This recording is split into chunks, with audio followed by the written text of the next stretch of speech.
Ош шаарында 14 бала бакча карантинге жабылды. Эрежеге ылайык мында ооруган балдардын көрсөткүчү 20%га жеткен. Ооруларды алдын алуу жана мамлекеттик санитардык эпидемиологиялык көзөмөл департаменти болсо, өлкөдөгү бардык эле бала бакчаларды карантинге жабууну, ал эми мектептердеги карантиндин мөөнөтүн 30 декабрга чейин узартууну сунуштады.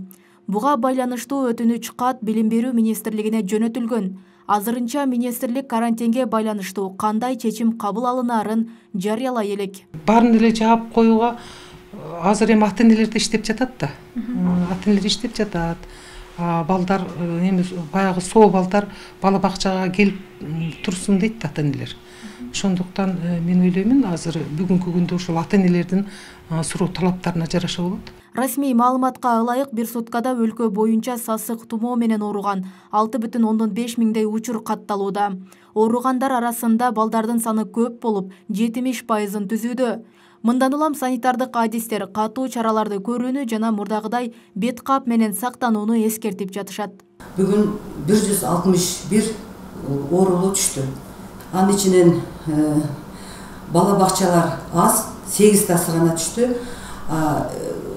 Немеден мектеп окуучулары 18 деп атат. Эми баягы иштеп жаткан жеке менчик мектептен түшкөн болушу мүмкүн. Мамлекеттик мектептер бардыгы жабылган.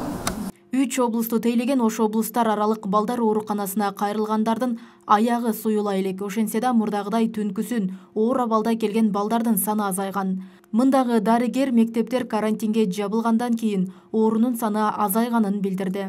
Ата-эне да ойлонуш керек, балдарды эшикке көп алып чыкпаш керек, элдер чогулган жерге алып барбаш керек. Оору ысытмасы чыкса, биринчи өзүнүн ошо жашаган жериндеги үй бүлөлүк медицина борборуна, үй бүлөлүк врачтарга кайрылыш керек. Ошолордун айтканын кылып, андан кийин өпкөсүнө суук тийип, вообще бала баягындай кыйналып калса, анан бизге келиш керек. Буга чейин балдар арасында ооругандар көбөйгөнүнөн улам Кыргызстанда мектептерде 15 декабрдан 24 декабрга чейин карантин жарыяланып, онлайн окутуу башталган.